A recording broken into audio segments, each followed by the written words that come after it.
Hello mga ka-travel, this is Paul of Global Pinoy Travel and Tours and welcome back to our channel. So in this video, yung pag-uusapan po natin guys, I will share with you ano-ano ba yung mga requirements for us to start our own travel and tours business. Kaya sa mga naghahanap ng negosyo and kung isa po sa mga negosyo parang yung gusto nyong umpisahan is yung travel and tours, patapusin nyo po itong video natin hanggang dulo para at least magkaroon po tayo ng more ideas about this industry. Pero if ever sa mga viewers natin dyan, if you are new to our channel, ayan, bago ka lang po dito, please do like, share, and subscribe para lagi ka pong updated sa mga Global Pinoy videos po natin. So with that, di ko na patatagalin guys.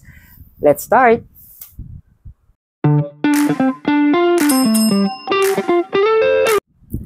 So to start sa mga viewers po natin, so ano-ano ba yung mga requirements to start our own travel and tours business? Ito po yung i-discuss ko po na una, okay, is ito po yung mga requirements if ever na yung gusto mong i-put up is yung may sarili kang outlet, na yung parang travel and tours agency talaga, may pwesto ka, okay, meron kang sariling store ng ating travel and tour. So, unang-una na requirement po natin dyan is syempre yung ating capital. Okay, lahat naman po ng negosyo is merong capital, meron ka talagang ilalabas na pera. Ika nga. And since travel and tours po, yung ating gustong i-business, you have the option, okay? So, pwede ka pong mag-franchise ng mga available po sa market ng mga travel and tours agencies din, yung mga nag-o-offer ng franchise. Or pangalawang option po natin doon is pwede ka pong mag-tie up directly sa mga airlines. Okay, so parang direct ka, parang authorized distributor ka or dealer ng mga specific airlines po. Pero take note guys, if magdidirect po tayo sa mga airlines, medyo mas mahal nga lang. Okay, yung ipapalabas natin kasi nagre-require po sila ng mga cash bond. Okay, so si Cebu Pacific pa lang po alone, at least minimum 300,000 for the cash bond. Isang airline pa lang po yan. Okay, so medyo mas malaki talaga pag magdidirect tayo dun po sa mga airlines. So syempre, once na ready na yung capital mo, ready ka namang mamuhunan. Okay, so di ba pwede kang mag-franchise through doon pa po sa mga franchise companies, ika nga, para magkaroon ka nung direct access sa napakaraming airlines and services po doon sa franchise company na yon. And isa nga po doon, which is yung sinalihan ko po, kung saan po ako nag-avail, yung Global Pinoy Travel and Tour. So si Global Pinoy nag-o-offer din po ng outlet franchise for 278,000 pesos. Naka-promo ho yan. Yung original price niya is 599,000 pesos. So isa po yan sa mga options natin. Okay, yung mag-franchise tayo.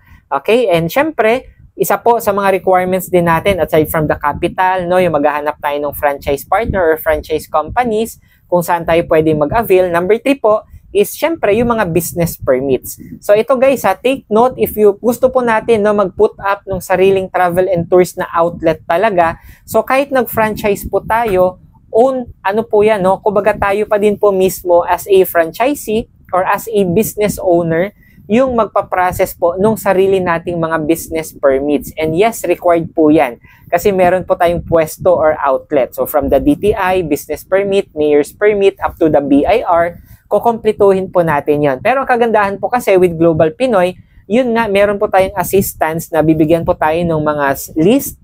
Okay, kung ano ba yung mga kailangan ng mga permits yung dapat nating i-secure, and syempre yung mga consultation po natin sa company. So yun po yung isa sa mga advantage with Global Pinoy. And syempre number 4, isa po sa mga requirement din, pag meron tayong outlet or sariling travel and tours company, is syempre yung accreditations, kasi to operate legally dito po sa Pilipinas ng travel and tours, dapat po unang-una registered ka or accredited ka by the Department of Tourism. Okay? So ngayon, pag gusto mo, sarili ka, hindi ka magpa-franchise, so dapat po magpapa-accredit ka talaga sa DOT. Okay? Pero pag nag-franchise ka naman, let's say for with Global Pinoy, kagandahan po niyan guys, under ka na po, automatic accredited ka na, dala-dala mo na yung DOT accreditation po ni Global Pinoy. So yun po yung isa sa mga advantage po doon. And number 5, syempre yung knowledge mo about the business, paano ba i-operate, and also pati po yung marketing skills natin. Okay? Kasi syempre, alam naman ho natin, hindi lang po nagtatapos yun, na may travel and tours ka. Syempre, dapat alam mo din, paano po patakbuhin yung negosyo na ito. Okay? And aside pa doon, alam mo paano mag-transact, mag-book, no, kung may mga rebooking man or mga cancellations or kunwari may mga inquiries si client sa atin. So, dapat alam natin yon. And also, yung marketing skills po. Saan at sino yung mga tao na market natin, saan natin ima-market yung services na ino-offer natin, so on and so forth. So, syempre, pag nagsarili ka, okay, so lahat yon ikaw yung gagawa. Pero, no, kagandahan nga ulit with Global Pinoy is that yung company po may mga trainings provided, no, how to market, how to operate the business, pati po yung platform ni Global Pinoy, so on and so forth. So, lahat po yan magaguide po tayo. Yun po yung advantage naman pag tayo ay nag-franchise ng isang business. Okay, next naman guys is yung mga requirements. No, for example, hindi ka naman magtatayo ng outlet. Gusto mo yung travel and tourist business mo is through online, no, or home-based lang. Okay, kaya tamang-tama po ito, no, if ever na kunwari full-time mom ka or housewife na nasa bahay lang ho tayo, or if ever naman kahit nagwo-work ka pa, no, gusto mo magkaroon ng additional source of income, or yun naman yung iba, no, nasa abroad, OFW, pwedeng-pwede pa ding dagdagan yung pagkakitaan. So basically, para sa lahat, pwede din pong mag-start ng online or home-based travel and tourist business. So, mas konti po yung mga requirements nito compared sa magtatayo ka ng outlet. Okay? So, unang-una, syempre, may capital pa din po tayo na ipapalabas kasi nga, it's either, no, kumbaga, magdidirect ka sa mga airlines, pwede din ho yun, or it's either naman, magpa-franchise ho tayo. Pero basically, most likely po, mas maganda ho yung mag-franchise po tayo ng travel and tourist business. Kasi nga, meron ng platform, may system na, napakaraming services na pwedeng i-offer, okay? Meron ka ng airline ticketing, travel and tours, yung mga hotel accommodation, so on and so forth, marami pa hong iba.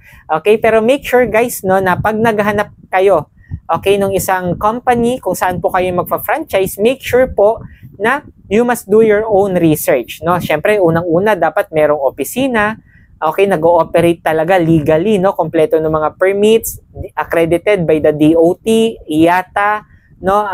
Ano pa ba? SEC registered, especially kung ino-offer yung business nila for franchise, dapat registered din po sa SEC. Okay, so dapat mas maging maingat ho tayo, no? Kasi marami pong nag-i-inquire or nagme-message din sa akin na after nila mag-franchise, ayun, after a month, nawala na, hindi na nila makontak, so on and so forth. So, ingat lang po tayo.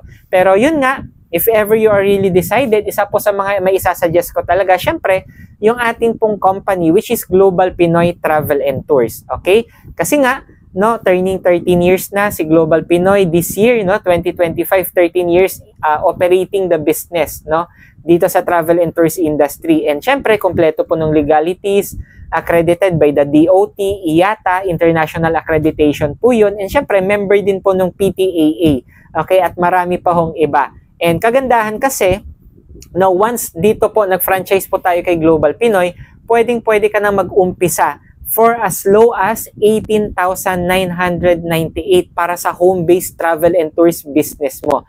Yes, tama po yung narinig nyo. For only 18,998, pwedeng-pwede ka nang mag-start. Kaya if ever interested ka doon, huwag ka mag-alala kasi meron po tayong mga available webinars po para doon. Message mo lang ako. Okay, so to continue po this video, ito din, no, di ba pag sa outlet, isa po sa mga requirement kasi talaga doon, tayo as business owner, required kompleto tayo ng mga permits. Okay? Pero ang kagandahan kasi dito po kay Global Pinoy, once na home-based affiliate, no, or home-based franchisee po tayo ni Global Pinoy, is hindi po tayo nire-require nung sariling business permits. Okay? So, pwedeng-pwede tayong mag-operate kahit wala pa tayong DTI, business permit, mayor's permit, BIR, no? And also, pati yung mga accreditations like yung mga DOT, etc. Kasi, once na home-based partner ka or franchisee ni Global Pinoy, you will be operating, no, under dun sa mga legalities ng ating company. Kasi nga, ano tayo, franchise partner po tayo ni Global Pinoy.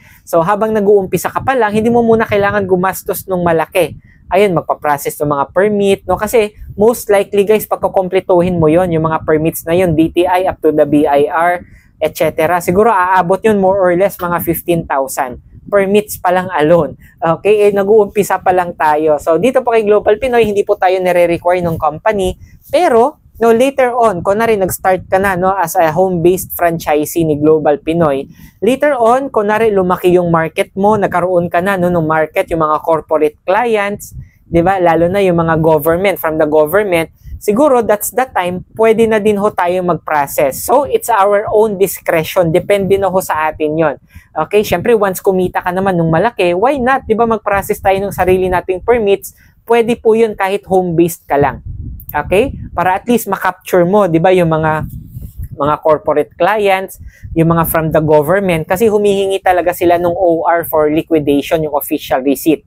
So, para makapag-issue po tayo nun, dapat tayo po mismo, kompleto din po tayo ng mga business permits po. Okay? So, atin po yun, no? Hindi po yun manggagaling kay Global Pinoy. Kasi si Global Pinoy po, yung ibibigay or ipo-provide niya po sa atin, yung sarili nating platform, yung services na may offer natin, pati yung trainings, guys, no? Provided by the company for free. And also, pati po yung assistance ng ating customer support, and yung reservation agents natin, yung mga mag-a-arrange ng mga tour packages po para sa atin. So, basically, yun lang, no? Yung capital, yung franchise fee mo, you can start for as low as 18,998. Yung permits, wag mo nang problemahin yon, no? Kasi hindi po nagre-require. Pag tayo po ay home-based pa lamang. Okay? Pero later on, kumita ka na ng malaki, lumaki yung client base mo, di ba? Lumaki yung market mo. Pwede ka na din mag-process ng sarili mong mga permits. And also, yung trainings po, no, yung mga knowledge na kailangan mo, how to operate, how to market, wag po kayo mag-alala kasi lahat po yan provided din po for free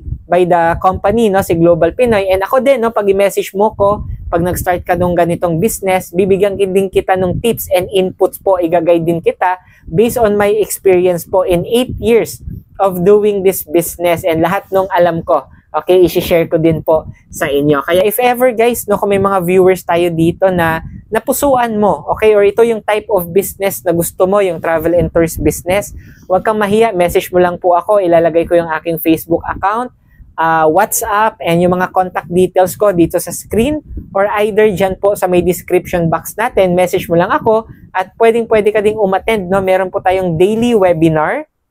Okay, may afternoon schedule tayo, meron din pong gabi. Daily po yan, okay? So magpaset ka lang po ng schedule sa akin para ma-invite kita. And also, if you have questions or inquiries, message mo lang din ako. Pero dito, no, as we end our video, kung may mga questions po kayo and hindi nyo pa gustong mag-message or mag-inquire, mag-comment lang po kayo dyan po sa may comment section natin. And syempre, sasagutin ho natin yan. And also, kung sino man po yung napatapos, okay, yung ating video hanggang dulo, okay, para alam ko kung sino ba yung talagang umabot dito sa part na to ng video natin. Please comment down below sa chat box natin, GPTT, okay, or short for Global Pinoy Travel and Tours. Please comment down, GPTT, sa ating comment section. At syempre, malay mo, ma-shoutout kita, no, sa mga next videos natin. So with that, yun lang siguro guys for now. And looking forward, no, kung may mga viewers man po tayo dito na gusto ding mag-start ng ganitong business. And shout out syempre sa ating mga travel agent partners ng Global Pinoy all over the world, no? Kasi buong mundo na ho tayo, marami tayong mga business partners na mga OFW din na sa ibang bansa, pero ginagawa nila yung ganitong negosyo. So with that guys, see you on our next videos. Kaya sa mga viewers natin, kung hindi ka pa nakasubscribe, please do like, share, and subscribe para lagi kang updated sa mga business and travel videos natin. With that, see you on our next videos. God bless po sa ating lahat. Bye-bye!